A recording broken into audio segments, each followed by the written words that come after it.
अखिलेश यादव ने एनडीए को हराने के लिए पीडीए का ताना बाना बुनने की बात कही है, तो अब अखिलेश के जवाब में डिप्टी सीएम केशव प्रसाद मौर्य ने अखिलेश के पीडीए को नई परिभाषा दे दी। केशव प्रसाद मौर्य ने अखिलेश यादव के पीडीए वाले बयान का मतलब समझाते हुए कहा कि अखिलेश ने पीडीए का जो मतलब दिया था वो नहीं, बल्कि पीडीए का मतलब कुछ और ही है। श्री अखिलेश यादव जी के पीडीए का मतलब पी फॉर परिवारवाद है, डी फॉर दंगा कराओ है और ए फॉर अपराधियों का साथ देना है। तो इनका पीडीए पिछड़े दलित और अल्पसंख्यक के लिए नहीं, गुंडागर्दी को उत्तर प्रदेश में बढ़ावा देने के लिए। रविवार को अखिलेश यादव ने कहा था कि 2024 में एनडीए के मुकाबले पीडीए यानी पिछड़ा दलित और अल्पसंख्यक का गठजोड़ भाजपा को 2024 में शिकस्त देगा। एनडीए के मुकाबले मैंने कहा पीडीए और मैंने कहा पिछड़े दलित अल्पसंख्यक मुसलमान भाई, क्योंकि सबसे ज्यादा भेदभाव इनके साथ हो रहा है, तो 24 में इनका जाना तय है। लेकिन अखिलेश यादव को सिर्फ भाजपा ही नहीं बल्कि मायावती ने भी जवाब देते हुए ट्वीट किया है। सपा द्वारा एनडीए के जवाब में पीडीए का राग इन वर्गों के अति कठिन समय में भी केवल तुकबंदी के सिवाय और कुछ नहीं है। इनके पीडीए का वास्तव में अर्थ परिवार दल अलायंस है, जिस स्वार्थ में ये पार्टी सीमित है। इसलिए इन वर्गों के लोग जरूर सावधान रहें।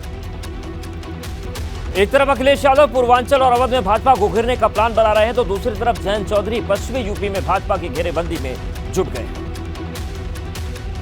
जिस पश्चिमी यूपी में अपने सियासी दबदबे की बदौलत रालोद लोकसभा और विधानसभा में जगह बनाती रहती थी, वहां 2014 के बाद से अब तक लगातार भाजपा का कब्जा कायम है। लेकिन अब जयंत चौधरी ने 2024 में अपनी खोई हुई जमीन वापस पाने के लिए खुद जमीन पर काम करना शुरू कर दिया है। 24 में कोई मजबूरी नहीं है, ये बताया जाता है देश में क्या करोगे, कोई मजबूरी है, मजबूरी में वोट करोगे या अपने लोगों को ताकत देने के लिए वोट करोगे, अपने मुद्दों को जिंदा रखने के लिए वोट करोगे। जयंत चौधरी ने अपना पूरा फोकस पश्चिमी यूपी की 12 लोकसभा सीटों पर लगा दिया है, जिसमें बागपत, कैराना, मुजफ्फरनगर, बिजनौर, नगीना, अमरोहा, गाजियाबाद, बुलंदशहर, मथुरा, हाथरस और फतेहपुर सिकरी लोकसभा शामिल है। और जयंत जिन 1500 गाँवों में जा रहे हैं वो सभी इन 12 लोकसभा क्षेत्रों में आते हैं। इन सभी सीटों पर जयंत ऐसे प्रत्याशी उतारने जा रहे हैं जो बीजेपी प्रत्याशी का मुकाबला कर सके।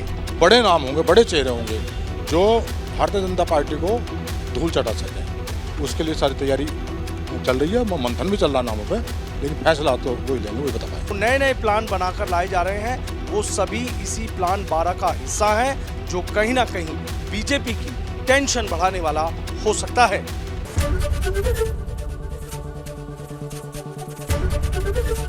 एबीपी गंगा, खबर आपकी, जुबान आपकी।